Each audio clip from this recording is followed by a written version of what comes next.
It is time for another episode of Broad Street and Beyond, where everything Philly sports at Central PA is in play. We leave those New York sports in the penalty box. And now, here's Chase and JT. And we are back again with the latest episode of Broad Street and Beyond. Welcome aboard, folks, and the YouTube world. Of course, make sure you like, subscribe, and, of course, share with all your friends, all your enemies. We love to get more subscribers here to the channel, as always. Next to me, that good-looking fella, his name is JT. Good Hey, luck. JT. Hey, what's going on, brother? Depends on the day, but today you don't look too bad. Thank you. Enemies. What you look enemies do you? You look all trimmed up, shaved, ready to go today, man. I do, yeah. Who are enemies? What enemies do we have? I don't know. There's probably some out there, I'm sure. Oh, okay. I'm sure we got some somewhere. But welcome aboard. We got the latest episode of Broad Street and Beyond. It's ready to rock and roll. Got some sports to talk about. We're getting into the very crucial time of the hockey season. We'll talk about that upcoming as well. But just like every athlete that's out there, we always got to warm up JT. He's not fresh when he comes on right away. He's got to stretch it out, get himself ready. Right? You want to pull a hammy. That's right. We don't want him to pull a hammy, so he's got to stretch it out. We got 3 questions with JT. Let's start with the first one. You ready, buddy? Let's do it. All right, man. Here's the first one. Which is a better summertime game? Is it cornhole or is it beer pong? Cornhole, because I think you can get more people involved. And it's all about getting as many people involved as you can, and cornhole can do that. And you might be more accurate without the alcohol. And the throwing might be a little more accurate, right? A little more on target. Right. Okay, second one. One bucket location you would like to visit. If it's like vacation destination or sports type. Oh, it could be either or we could do both. Either or. Well, sports destination, since I went past it last year and didn't get to actually be in it, I want to say Fenway Park. That's one of my sports. So it's a tie. It's a tie for sports. One is Fenway Park, okay, and one is to be experience not courtside, but center court at Wimbledon. No, Wimbledon. Wow. Yeah, I would love to be at Wimbledon, and then I would love to trip-wise bucket list would be either. Actually, my aunts have been to Ireland, and they have raved about it, and I've always thought about going and doing a vacation in Ireland. So there you go. There's my vacation and sports bucket lists. You got a couple of them there. I'll tell you what, that's pretty impressive. It's a pretty impressive list. Well, still, let's do Broad Street Beyond from Fenway Park and from Ireland. Yeah, that'd be awesome. Yeah, we'll down some Guinness. It's always got to go back to the alcohol. I don't know why. It's always got to go back to the alcohol. Well, who's fitting the bill for us again? You know how it goes, man. You know how it goes. Third question here, buddy. Here we go. You ready? This is your final one. All right. Okay. You're an 80s kid like myself. So was it Alf or was it Silver Spoons back in the day? Like, which was my favorite? Or should I like better? Yes. I think I remember. I watched both, but I feel like I had better memories watching Silver Spoons. Ooh, see, I'm the opposite. I'm a big Alf guy. Because Silver Spoons also had like a great, back, and maybe Alf did too. But like, remember those '80s sitcoms always had great produced theme songs. Oh yeah. You know what I mean? Like songs that like you could sing along to, and were sort of like some of them were even like crossover radio hits. Yeah. And Silver Spoons felt like one of those, and look, hey, it launched the career of the legendary Ricky Schroeder. So that's right. So that right there. Plus, I remember when I watched that show, I thought the house was so cool, with the train that went through the house. So I thought, how cool would it be to live in a house like that? You should build some train tracks through your house, man. We can make that happen, Yeah, wouldn't be as big of a track in my house. Yeah. It might get derailed. Yeah, it'd be a quick ride. That's pretty good stuff. All right, we got JT warmed up. Just like every great athlete, we're ready to dive into the sports here, Broad Street and Beyond. on the air. Let's kick it off with spring training baseball. It is in full effect down in Clearwater, Florida. Of course, Andrew Painter finally got his first spring training start this past weekend on Sunday. Pretty good outing, JT, from Andrew Painter, pitching 2 innings, a shutout ball with a strikeout as well. Any thoughts on that? Well, I think it's about as good as they could have hoped for. I mean, I'm sure they were. Well, I don't know if I want to go as far to say as they were holding their breath, but I think, he's a hard thrower, so I think they wanted to see what his fastball looked like. From all reports, it looked pretty good. He looked pretty sharp, and you don't want to at that point. You get him in, you get him those 2 innings, you get him out of there, and they're really counting on him on being a big part of this rotation, especially with the fact that, they lost Ranger Suarez in free agency. Zach Wheeler's not going to be ready to go to start the season. Right.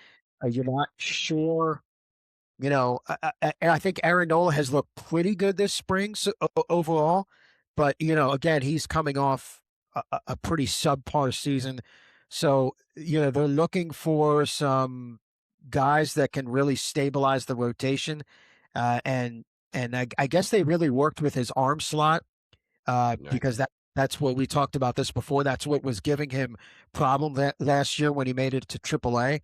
So if he can pitch like they're projecting him to be, that would be a huge boost to the rotation. Maybe the next best question, too, when we get to opening day here on March 26th, JT, who's going to be that opening day starter? Do you think it's going to be Aaron Nola? Could they, throw a switch in there and throw in Andrew Painter maybe as the starting pitcher for opening day? I don't think Andrew Painter will be opening day. I think they're going to wait and see. I mean, obviously, it's not going to. It would have been Zach Wheeler had everything been perfect. I'm not sure. To me, in my opinion, I would go with Christopher Sanchez. Right, it could be him too. Yeah. I think he had a fantastic season. I think he has gotten better and better, and I think he has earned that right. Now, if we're going by experience, Aaron Nola has been the opening day starter for the Phillies many times, so they could decide to go with that, especially if they feel like he's had a good spring. Obviously that's going to play a big part in it. But my dark horse for opening day starter would be Christopher Sanchez. Yeah, and that might not be that far off. I mean, they very well could have Christopher Sanchez out there throwing for opening day. That would actually be a better choice, I think, than the other two. I mean, if you look at that rotation right now, I guess you're going to look at Andrew Painter probably as that third starter here until Wheeler comes back, right? Yeah, I think so. I think you're looking at sort of a Sanchez, Nola. Well, I mean, you got to see. Luzardo's going to work his way in there. Yeah. Maybe he could be third and Painter could be fourth, or maybe Painter third, Luzardo fourth, and then I'm going to guess that Taijuan Walker is going to slot into that fifth spot until Wheeler comes back and is ready to go, and then they'll do whatever they want to do with Taijuan Walker. Maybe put him back in the bullpen, or maybe early on in the season they might go with more than 5 starting pitchers. Actually, I take that back. I think early on in the season you can get away with 4 because there's a few more off days in the early part of the season, so you maybe you don't always need that 5th guy. But the Phillies have shown in the past couple seasons that as they get later into the year, they try to employ almost like a 6-man rotation to try to stretch some of those guys out and give them a bit of a break, give them a rest as they get into the stretch run. So, yeah, we'll see. But I like that look of the rotation. I think there's definitely some potential there. To me, it's going to hinge on if they can get a bounce back. Well, if they can get a bounce back here from Nola, if Painter is as good as they're projecting him to be, and if Wheeler comes back and is anything close to what he was, there has a chance to be a good rotation. So, I mean, that's only 3 ifs, right? That's not too bad. That much. It's not too bad. There's more ifs there, though. There is more ifs, not just in the rotation. There is more ifs in that lineup, man. We got that. That's what we do best with the Phillies. We love playing the if game, right? Yeah. The if then game for the Phillies. It's every season, man. It really, really is. And looking ahead to opening day, I have a projected roster that I came up with. What do you think that projected starting lineup looks like on March 26th when they kick off the season from 1 through 9? Where do you see that lineup shaping up? The batting order, I Yeah, think we're gonna this. I don't. I'm not a huge fan of this, but I think we're gonna bat Schwarber lead off. Um, man, I really wish they had like a better, like, I don't know, like a more traditional leadoff guy. But right. I mean, Schwarber does get on base. I loved when they had him batting cleanup because I think some of these other guys can get on base, and having Schwarber come up to the plate with guys on base, I think is the really the ideal situation. But Right. I think without a guy like Bader, who they weren't able to bring back or didn't bring back, I think they're going to go Schwarber in the leadoff spot, Okay, that's probably one. probably Trey Turner at this in the second slot, Okay. Bryce Harper third, Okay. and then what I think they're going to do is, and this is what I'm really not a fan of this either, but I've seen a lot of projections of Alec Bohm batting cleanup. Ooh, leave. And Yeah, I don't like that. I I don't like that. just don't like that. That's four. Um, Oof, I don't like that. Yeah, I don't like that. I don't like it either, but I've seen a lot of projected lineups where he's in the fourth slot. Um, Fifth slot, I could see something like that. If they're going like right, left, they would probably put a lefty in there, but maybe even Adolis Garcia could be fifth. You okay? Um, and then I would go probably, let's see. Um, I feel like I'm leaving somebody out. Justin Crawford, you're leaving out. That's who I'm leaving out. Justin Crawford. He could be sixth. Then maybe go Bryson Stott seventh. I think they might put Crawford down in the lineup a little bit. Real Muto, he'll probably be seventh or eighth.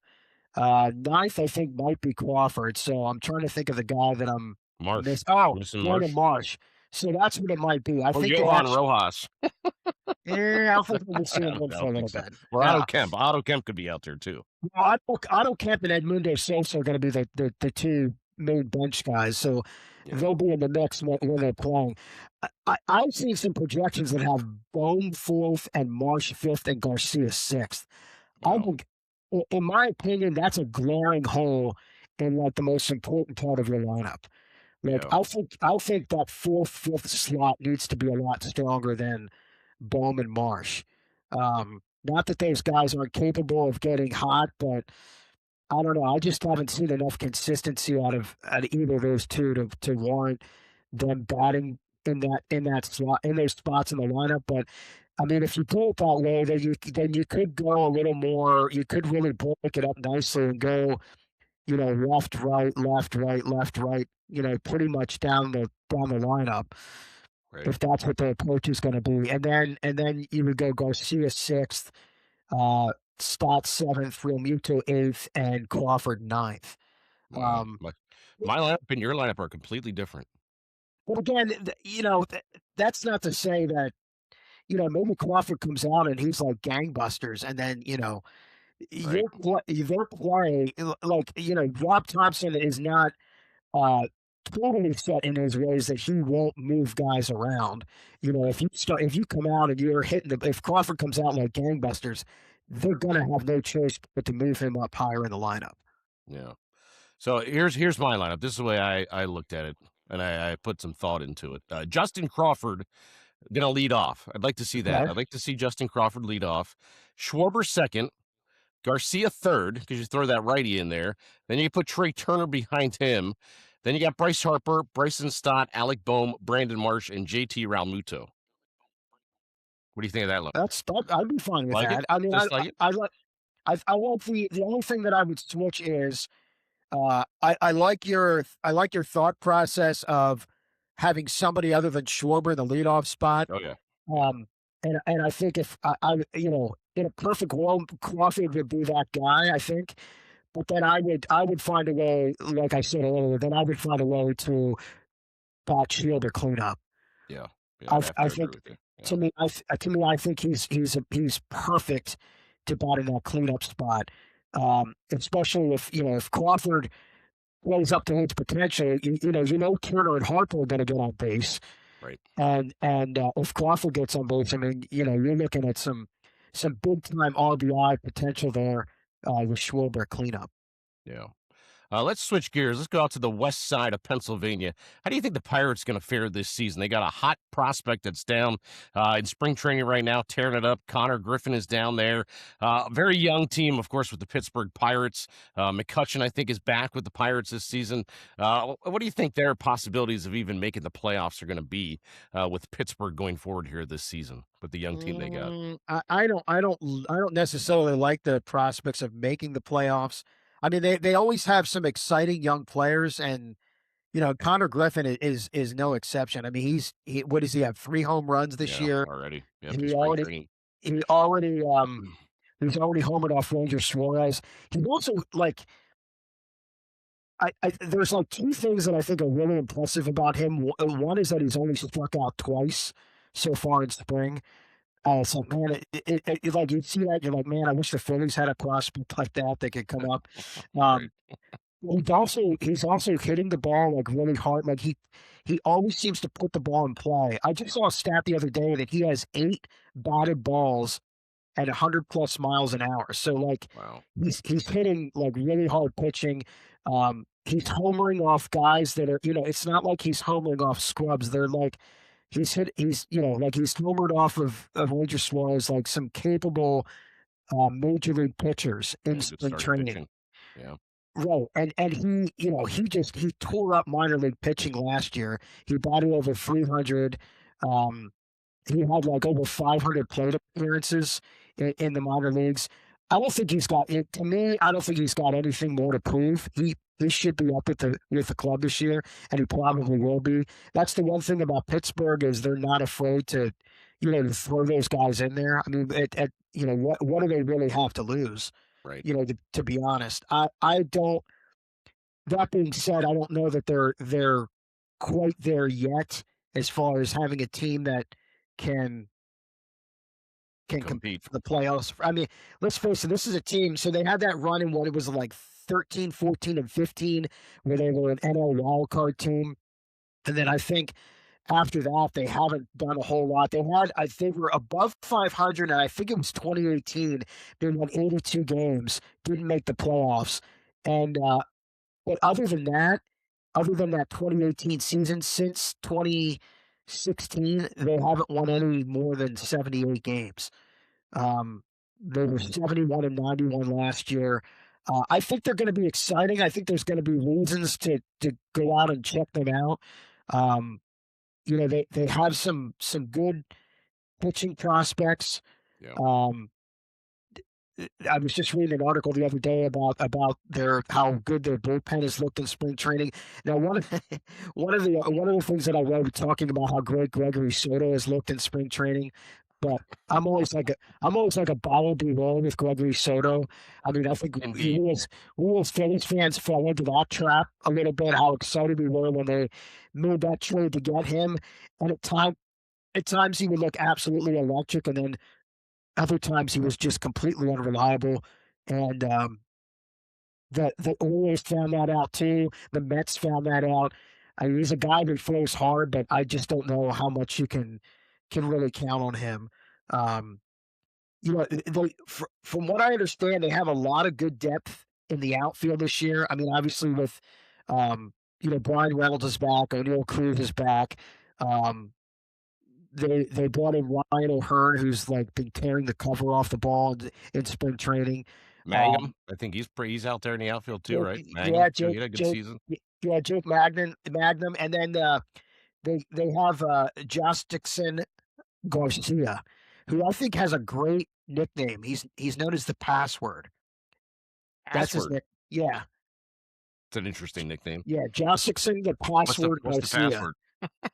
I don't know the password, but he's batting like 530 something in spring training. So they've got some depth in the outfield. They've got a lot of promising guys, but I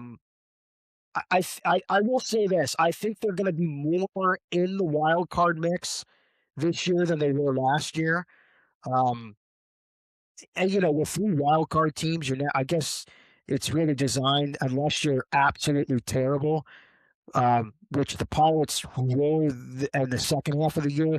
You're never like completely out of it. And I think that's the reason they have that third wild card spot. But I think there's going to be I think there's going to be some excitement. I think they're going to be a fun team to watch. Um, it's just hard to say with the Pirates sometimes. I just maybe I'll say maybe next year. Maybe next year they could be in that wild card mix.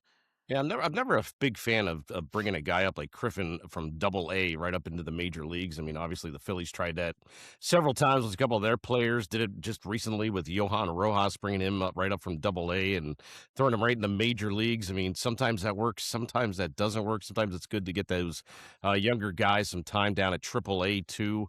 You think if they throw him right into that mix in the majors, that'll affect him at all? I don't think so. I Yeah. think those guys. I think I think where the Pirates are concerned, I don't think they're as much worried about that kind of stuff as the Phillies are. I think the Phillies do that more uh, because you can, if you delay that a little bit, you have some of those guys under team control a little bit longer, Right. um, as far as like arbitration years go. But I um I think with the Pirates, I think if there's guys that are ready, I think they'll give him the green light. Maybe he doesn't start the year on the big league roster, but I don't think I don't think he's got anything more to prove, and if he's not up at the beginning of the year, he'll be up there pretty soon. Let's switch gears down to Baltimore, down to the O's this coming season. Of course, another team that's very young. They got a lot of talent on that team. They just, of course, made the trade for Pete Alonso. They got Adley Rushman there as the catcher. Gunnar Henderson's there. We also got a former Philly that's down there in Baltimore, known as Weston Wilson, for the Baltimore Orioles. How do you see the Orioles shaping up this season? Well, Pete Alonso was a great pickup. I think he's really, he's coming off a great year. He batted 272. What did he have here? I have it right here. 38 home runs, 126 RBIs, and an 871 OPS, and he was an all-star. And he's more than likely he's going to bat cleanup. That top four in their lineup, I think, looks pretty good. I think I like their lineup a little better before Jackson Holiday and Westberg got hurt too. I think I think that hurts the overall depth in the lineup. But I think if they could stay reasonably healthy, I could see them hanging in the mix in the wild card this year. I mean, they were racked by injuries so much last year that they were almost doomed from the start. Right. I think the outfield is poised to come back strong this year, and they've got a, they've got some guys I think that have a chance to do some stuff that Colton Cowser is an outfield prospect that they're really high on. Obviously Taylor Ward will be in there, Tyler O'Neill, Dylan Beavers. Again, I like the top of their lineup. Blaze Alexander is a utility man they got in the trade with Arizona. Who It's a car dealership up in Sunbury, I think. Blaze I think, Alexander. I think it is. In fact, I think Is that the every guy? time I think every time he plays, you have a chance to win A car? like a Ford. I think you can drive off in a Ford or something. Or am I right about that? I Or don't is know. that Could be. He's what? got Blaze Alexander. I know it's up in no, it's a car dealership somewhere up there in Sunbury, my old stomping grounds up there somewhere. Oh, well, maybe we're not talking about the same Blaze No, Alexander. I don't think. I think. That's I who I think it thought. might be a race car driver. That's who Blaze I thought we Alexander. were talking. I thought that's who we were Yeah, talking about. yeah, yeah. No, I'm just kidding. But no, This I think show's going off the rails here, real quick, real they've quick. got We they went from baseball to racing. well, then we better definitely get it back to baseball. Yeah. Um, I think they've got some good pitching prospects too, but Right. I like them. I like them to be in the wild card mix this year. That's my Yeah. prediction. I think I'm going to say that they are going to be in the wild card mix till the very end. Yeah. Let's hope. I mean, that's one team that I'd love to see be a competitor in the American League East there to fight off the Yankees and the Red Sox and the foes that they got in that American League East. That'd be awesome to see the Orioles finally get to that point where they can actually be a contender in Major League Baseball. So a lot of questions, still a couple weeks to go here. Now that we're into the month of March, the baseball season is going to open up here in just a couple of weeks. Warmer weather is right around the corner too, so we can't all wait for that to be here, of course, in Central PA. We do have the World Baseball Classic that is coming up. They're playing a couple scrimmage games. We'll just toss that in there. A couple scrimmage games here today with a couple of major league teams before the World Baseball Classic gets underway. That gets underway this weekend, JT? I think actually they might get underway, if I'm not mistaken. Did they get underway on Thursday? Okay. I Or don't know. maybe that's when the scrimmages. I don't know. I think they something tells me. I thought it started on the 5th, so I want to say it does get underway Thursday. Yeah, so you got Bryce Harper, you got Kyle Schwarber also playing, a couple other Phillies, but specifically for, of course, Team US of A. So we'll see how that plays out. That's for sure. Yeah, exactly. Exactly. Switching over to the National Hockey League. Start off with the Washington Capitals. Came in with a 3-game win streak. They beat up on, of course, the Vegas Golden Knights on Friday night, and then they got just absolutely blown out of the water by the Montreal Canadiens, 6-2 to snap that 3-game winning streak for the Washington Capitals, JT. Yeah, they came out of the gates pretty quickly. They got the win over the Flyers. I think that was a nice win over Vegas. And then they won right before the break, the win over Nashville. So, they're teetering right around that second wild card spot. So the loss to Montreal, I think, was pretty disappointing. They didn't have a very good first period. They didn't get off to a very good start. And I guess the big positive that you can take away from that is that Ovechkin scored twice, because he had really kind of fallen off offensively. Right. But and Montreal was I guess they were a little more rested, but the Caps certainly aren't going to use that as an excuse. So that's one that you would like to see. Again, you're not going to win every game, but I think you'd like to see a more competitive effort than that. Against another team that's that has its eye on a playoff spot. Yeah, and Charlie Lindgren was back in goal, too, for the Washington Capitals, which was good to see. He's back from injury in that game, of course, against Montreal. But he started off slow. Lindgren still had a fairly decent game with all the shots that he had to deal with in that game against Montreal. So the Capitals, next up for them is Utah. I mean, you're getting to a point now in this National Hockey League season that every game means something, right, JT, here as we come down the stretch with 20-some games to go. Well, yeah, especially we've talked about this before. It was like coming. You had that really condensed schedule. Going into the not the All-Star break, going into the Olympic break. Because of the Olympic break, there were so many games that were condensed, and again, Montreal. Right now they have that top wild card spot. It's them in Boston. So that's a team that they're chasing. So I guess it was discouraging in that sense that you missed an opportunity to draw closer to a team that you're chasing, but also the fact that it was a 6-2 score. And we touched on this a little bit last week when we were trying to size up, the chances of, the Flyers and the Caps as far as making the playoffs. Games played also becomes a big factor at this point of the year, because right now, if you look at the latest standings, the Caps are 2 points out of a playoff spot, 2 points behind the Bruins, and 6 points behind Montreal. Okay, that's not an insurmountable deficit. No, not at all.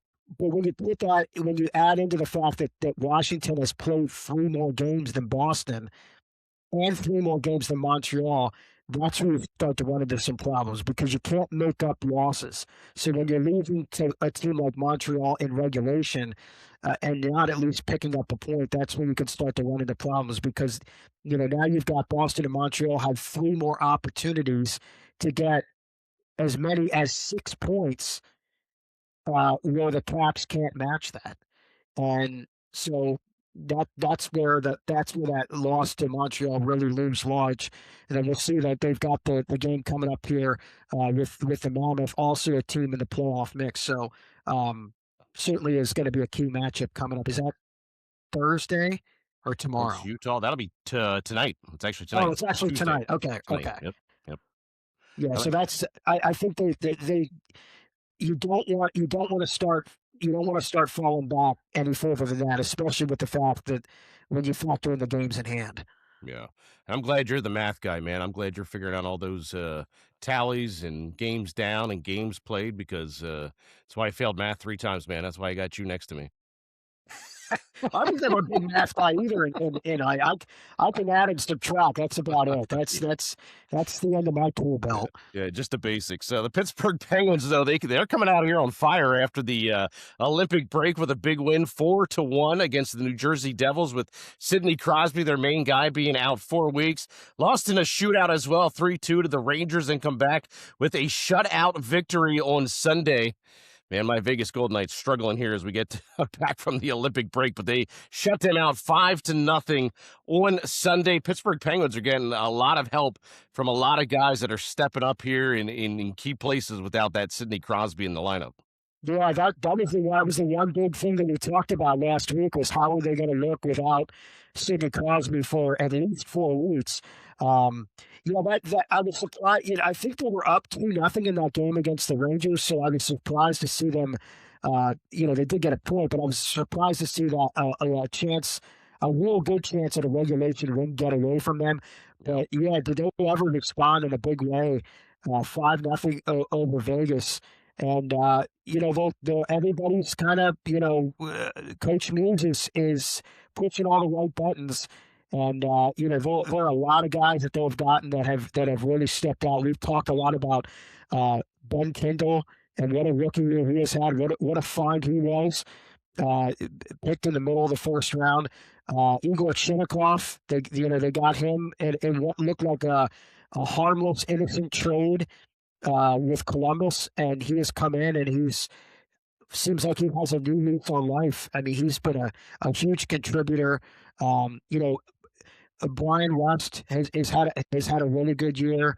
Justin Brazeau, like these are guys that are playing like when you kind of size up some of these guys that you bring in, you kind of have like so what's your downside and what's your upside for what those guys can bring to the lineup. And I think all of those guys are playing at the higher end of their potential, in terms of what they were projected to contribute. And they're in a really, really good position. They're in second place, technically, tied for second in points with the Islanders. But again, we've talked about this games played and games in hand. They're in the more advantageous position, unlike Washington, trying to chase down Boston to Montreal, because Pittsburgh has played 2 less games than the Islanders. So again, there's 2 opportunities for them to pick up a maximum of 4 points that the Islanders can't do anything about.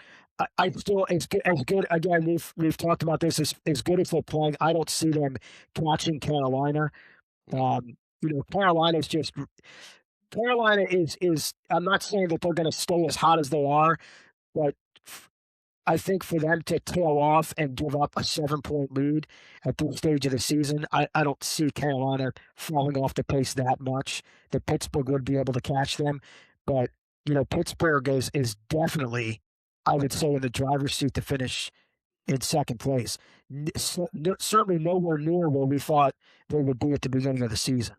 Yeah, they're hot right now, and they were hot as we went into the Olympic break as well. So we'll see. Math is playing pretty well for Pittsburgh. Also, Erik Karlsson, he's out there playing pretty well. And a guy that we didn't even mention was Malkin at all. I mean, he played pretty well in the previous 2 games, not so much in that Vegas game, but without Crosby out, I mean, they seem to be doing all right here as they head into the afterwards of the Olympic break, and they got another shot at it tonight as they take on Buffalo. The AHL. Don't look now, JT, but the Hershey Bears are on fire as well. They've won 4 straight games, sweep pretty much of the guys last night and also on Saturday night. Actually, before we even get there, we got to do the Flyers, don't we? Got to do the Flyers. I can't believe that. Woo! Yeah, well, that just tells you how JT, how about you take over from here? We got to talk about the Flyers. Well, they did pick up a big win last night. They said that now. How do I forget the Flyers? They still in the NHL? Well, they can be a little forgettable. They're not. They're It's not good content, JT. It's good content. That's what we not. call it. They're not the most exciting team to watch. Now they did pick up the win, a shootout win nonetheless last night over the Maple Leafs. I feel though, so the Flyers are 4 points out of a playoff spot. However, they've got 1, 2, 3 teams they've got to pass. That's where 4 points is one thing. It's also the number of teams that you have to pass. I think Right. is the other aspect that you got to look at. I fear that we might be headed in the same direction that we've been with the Flyers for the last couple Don't of say years. it. Don't say it, JT.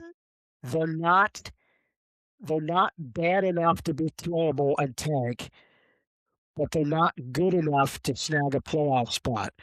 And there's a term for that. It's called hockey purgatory. And what that means is you're going to miss the playoffs, okay? And then that probably means you're going to pick somewhere in the teens in the first round.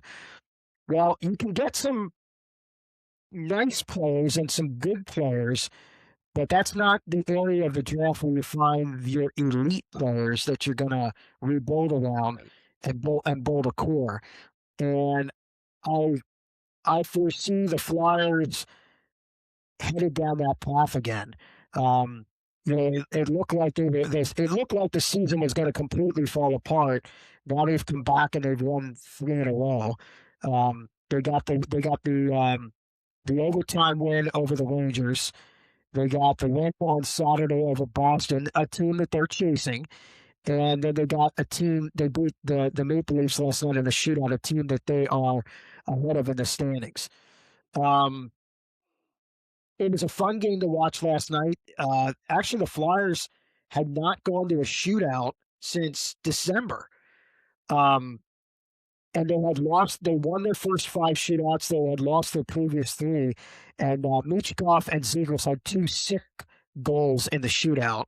And Dan Vladar was terrific again. If the Flyers were in a better position to make the playoffs and were higher up in the standings, I think Dan Vladar would be getting a lot more buzz. He's quietly having a really, really good season. And there's been nights where he has kept the Flyers in it when it looks like they don't have anything going offensively and gives them a chance to win. And last night kind of felt like that. It didn't seem like they had a lot going on. They got the goal from Noah Cates to give them the lead. They gave it up late on when Toronto scored a power play goal. But he was really good late in the third period. He was good in overtime, and he was outside of letting in the first shootout attempt by William Nylander, he was pretty darn good in the shootout too. Tell you that's pretty good. Thanks for picking up my slack there on that analysis of the Philadelphia Flyers, my man. Appreciate it. You know, 3 of 4 next games for the Flyers, though, are at home, which is the good news for the Philadelphia Flyers. That's one thing you just touched on, too. I mean, Zegras had the shootout winner last night, but that's a guy that we have not talked a whole lot about here the past couple of games. And, I mean, he was lights out, of course, that first half of the season, and we haven't talked too much about Trevor Zegras. Where's he gone? Well, where's the offense going? I think that's just indicative of the offense in general. I think they're playing. I think the fact that they're playing a little more structurally sound defensively, so maybe they're not taking as many chances, and that's why they're not scoring as many goals. Because I think that's kind of how the Flyers have to play if they want to picking off some wins. So let's see. They got one coming up on Thursday against the Mammoth, who are, I guess they're in Washington tonight, like we said, and then they're going to head down to Philadelphia, play the Flyers on Thursday. And then the Flyers have a game on Saturday, late afternoon in Pittsburgh. So that'll be a key one. And then next Monday is the Rangers, and then a big one on the 11th against the Caps. So, they're all key at this point of the season. The Flyers still have a couple of tough road games coming up. They have one in Minnesota. Yeah. Minnesota's like one of the hottest teams in the Western Conference. I mean, they pretty much have taken off since they got Quinn Hughes. Yeah, it's probably more crucial. You would have to say for the Philadelphia Flyers, the games that are remaining out there, for them to try and clinch this wild card spot, being 5 points behind Boston right now. It is, yeah, and their margin for error is like that big. You know what I mean? Like if they go on another like 3-game losing streak, like that's it's over. That's it. I mean, it's already. I mean, their chances are already hanging by a thread. But the fact that they won 3 in a row at least has put them back in the conversation, and put them at least in striking distance. Yeah. Is it okay to dive into Hershey Bears hockey now? Do you think we can move on? You should, buddy. All right, let's roll it over to the American Hockey League, as, of course, we just got you through the National Hockey League here on Broad Street. You forgot about the Stingrays. I'm just kidding. Stingrays? I'm not doing those stinking Stingrays. Sorry, buddy. If you're just joining us, we are Broad Street and Beyond, and forgive me because we completely forgot. We're coming from the Fairview Golf Course Studios, where great golf has been played here in Central PA for well over 60 years. Make sure you go online here later on in the week. We're going to open up the course on Saturday out there on Quentin Road. So call it the first shot. Book your tee time. It's supposed to be in the 70s this weekend. Go check out Jonesy, the rest of the folks out there at Fairview Golf Course. Let's move on to the American Hockey League. The Hershey Bears are on quite the roll here. 4-game win streak. Had a couple good games against Rockford Friday and Saturday. They have a busy schedule, though, man. Ever since Friday, they got those 2 games over the weekend. This past weekend, they got Monday and Tuesday rescheduled games. Then they hop on the road here later on in the week as well. A couple of good games here. Good game last night against the Charlotte Checkers. They play them again later on this evening up at the Giants Center. But getting a lot of productivity from a lot of guys that we haven't seen maybe in the first half of the season, that they're getting some goals and some assists from here at a crucial point of the season for the Hershey Bears. Well, first off, Jim Jones is gonna make you sleep in the sand trap after forgetting the. Probably gonna need a refund on that. I'm sure we're gonna be paying some money back there, JT, on that sponsorship. You might spend a week in the stockade after that, but some smash burgers. I think I might owe him some smash burgers now down the road. You might owe him more than that, but we'll see. But I would say this. I think it started out last weekend. It was nice to see them, because when you're trying to kind of size up games for the Bears, you kind of look at you like to, where do you start? You like to look at records, and you see that Rockford, doesn't have a very good record, but you never know when you travel a long distance like that out to Rockford, Illinois. So it's nice to see them win 2 games rather comfortably, because you look at the standings and you're like, okay, well the Bears have their eyes on the Calder Cup playoffs. Things are getting a little tighter going into the either stretch run here for the Calder Cup playoffs and in the Atlantic Division. But it was nice to see them bounce back from those back-to-back home losses to Lehigh Valley. Yeah. They got the win. They got that Wednesday win at home against Utica. They won on the road, and you're thinking, okay, this is a team that they should do really well against, and they did. They won both games in Rockford, and they won them pretty handily. But I think the more satisfying result was last night against Charlotte, because they fell behind in the first period. They were down 2-1, and they battled back. And I think I heard some post-game comments from Derek King, and he's talked about the fact that they have these 2 games with Charlotte, and sure they would like to catch them, but more than anything, I think he wants to see from his team, or he wants to show Charlotte that they can play with that team if they end up running into them in the Calder Cup playoffs. And I think that's just as important as well as catching them in the standings. I'm not saying they can't catch them. They very much could. They're still within striking distance of catching them for 3rd place. But I think they want to show over these next 2 games that they are right there with a team like Charlotte. And they got the win last night. Now the key is, can they turn around 24 hours later and put together a similar effort? Yeah, 5 points away from Charlotte in those standings last night. I'm at the game. Suzulev, amazing game for him, man. But it very well could have been in that second period. The Bears were very sluggish in that second period. It could have easily, without the help of Clay Stevenson in that net, could have been 6-1 in that second period with all the barrage of shots that he took in that second period. I think the Bears may have had 5 shots on goal in that second period, but they did come out on fire in that third period. Looked a lot better than the second period effort, but they looked very, very sluggish in that second period, and it could have went off the rails real quick in that second period. But Sonny Milano, talk about him, man. The past 2 games, he's been absolutely incredible for the Hershey Bears after being sent down from the Washington Capitals. Not sure how long he's going to be with the Bears, but he's playing pretty impressive here for the Chocolate and White so far. Yeah, he's made an immediate difference offensively. Yeah. I mean, he was heavily involved in a lot of scoring plays in Rockford over the weekend. He was involved. I mean, you can just tell he's given that lineup a big boost, one that I think that they were really looking for. Short of getting like Ethan Frank back, that's getting Sonny Milano down there in that lineup is as good as they could have hoped for. One thing that we did touch on when we were talking about the Caps, Flyers, and Penguins is we got the NHL trade deadline coming up here later in the week, and it'll be interesting to see not only how that affects the big clubs, but what do the Caps do as they're a team that's trying to chase down a playoff spot?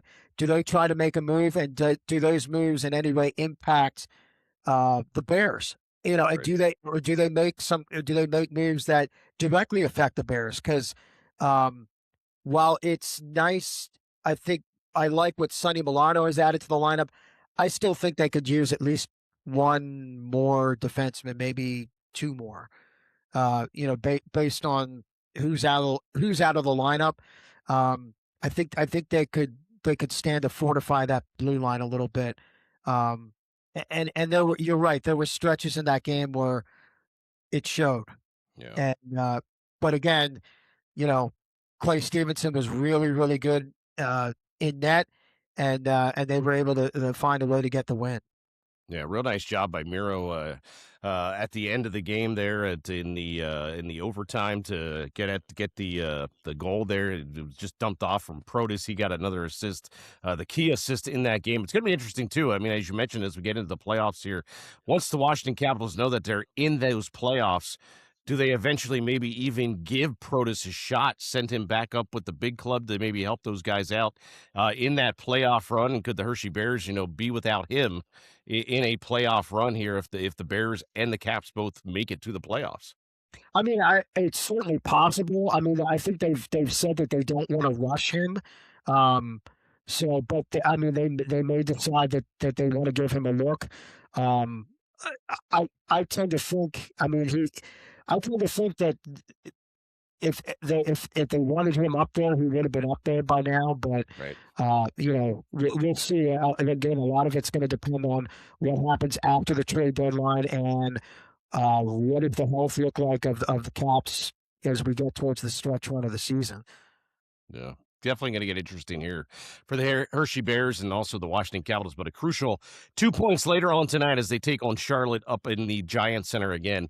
Another rescheduled game, and then they hit the road here this weekend for a couple of games as well. So a busy week for the Hershey Bears. Let's wrap it up with, of course, the Philadelphia 76ers. We got a win, we got a loss.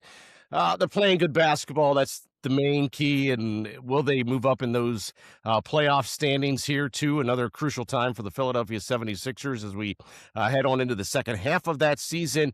Edgecombe's been playing pretty well. Embiid's been out a couple of games here. He's going to be out, I think, the next 1 or 2 more games yet for Joel Embiid. He's going to be out, but I need a couple of those good guys to start stepping up a little bit. Oubre, he didn't have that good of a game the last game, but a lot of those guys in that Sixers lineup going to have to step it up here with Embiid being out of the lineup the next 1 or 2 games. The disappointed as he wasn't able to play. They had the big game on Sunday night against Boston. Once you heard that he was going to be out, you didn't like their chances. They hung in there. They actually came back and made a little bit of a game of it in the fourth quarter, but they just, without Embiid in there, even though Embiid isn't like the same defensive force that he's been, he's still his size. He still is able to take up more space in the paint and they just got killed on the glass. Like Boston has that Namus Keita, who had like a career game against the Sixers. He had 27 points, and I think it was like 12, 13, 14 rebounds. I'm trying to remember off the top of my head, but yeah, the problem is they play, when Embiid's in there, and we've talked about this before, when Embiid's in there and when he's not in there, they're like two completely different teams, and they play two like almost completely different styles. So I think that's going to be their Achilles heel as they go through the playoffs. You really hope that, and we say this all the time, that you really hope Embiid's healthy going into the playoffs. Sure. Hopefully, they get a rested and rejuvenated Paul George going into the playoffs. I think he'll be back with like 10 games, or he's eligible to come back, 10 games left in the regular season. They could be a tricky team. The Sixers could be a tricky team to play in the first round. But again, that doesn't necessarily mean that they would win that first round series because, as we've mentioned before, I'd see their ceiling in the Eastern Conference being something like a fifth. Maybe they could catch the Raptors, but I think 4-1, Cleveland looks like they're starting to take off. They're not going to catch the Knicks. They're not going to catch the Celtics, and they're not going to catch the Pistons. So maybe they catch Toronto for fifth, and can they play just well enough to hold off with teams that are chasing them from behind? Because, again, all it takes is for them to drop down one slot, and now all of a sudden they're in the play-in tournament. Yeah, the Sixers like to let these teams back in the basketball game too. I mean, the Celtics weren't shooting that well in that first quarter. They outscored them 36-22. They were leading by 10, I think, going into that second quarter. But the rest of the way, they let the Celtics back in that basketball game. They've been doing that a lot this season, but they need Embiid back in that lineup for sure, and on a consistent basis. Hopefully, they get that as they go into the playoffs.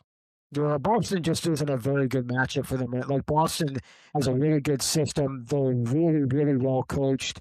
And they have a lot of depth. They have a lot of guys that can shoot. And now it looks like they're going to get Jason Tatum back coming up here at the end of the week. So now all of a sudden they went from like a surprise, really good team to a team that many are going to project could actually make it to the NBA Finals. Yeah.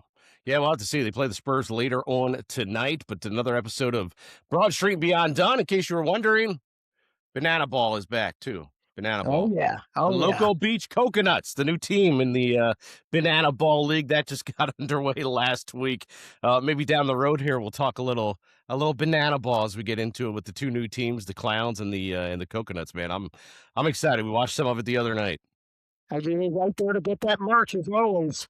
I got my Ryan Howard jersey. It's on order right now. It's not here yet, but once it comes, look out, buddy, because I'll be sporting it here on the show, on the pod. So what happened? Did they replace? Are two teams out now? Or they? Oh no, they just added. They just added. They just added teams. Okay. Well, we got the Bananas. We got the Firefighters. We got the Coconuts. Yep. We got the Clowns. The Knuckleheads. We got the Party Animals. We got 5. Party Animals. We got 5 now in Banana Ball. What about the Better than ever? What about the Knuckleheads? The Knuckleheads. Knuckleheads. Is that a team? That's a team I'd be on. Okay, that's our team. That's our franchise. That's what we're starting. We're the expansion team. That's where we're starting. Yeah. Always fun stuff here, JT. Of course, big thanks goes out to Fairview Golf Course out there on Quentin Road, 2399 Quentin Road right here in Lebanon. Check them out for sponsoring, of course, our studios here on Broad Street and beyond. Have another stimulating episode, of course, coming up next week. Just make sure you like, subscribe, and, of course, share here on Broad Street and beyond. We'd look forward to you doing that, up in the subscribers a little bit. Doesn't cost you anything. It just gets you up to date on all of the latest episodes that's coming up here on Broad Street and beyond. Until next week, JT, enjoy the sports. Oh, don't forget, coming up soon, we'll have the cast of Stranger Things is going to be on the podcast, on the interview sessions, right? Are you still working on that? I'm still I'm in the early stages of making that connection. I'm sure you are. Can't wait to hear what you got next week. See you guys.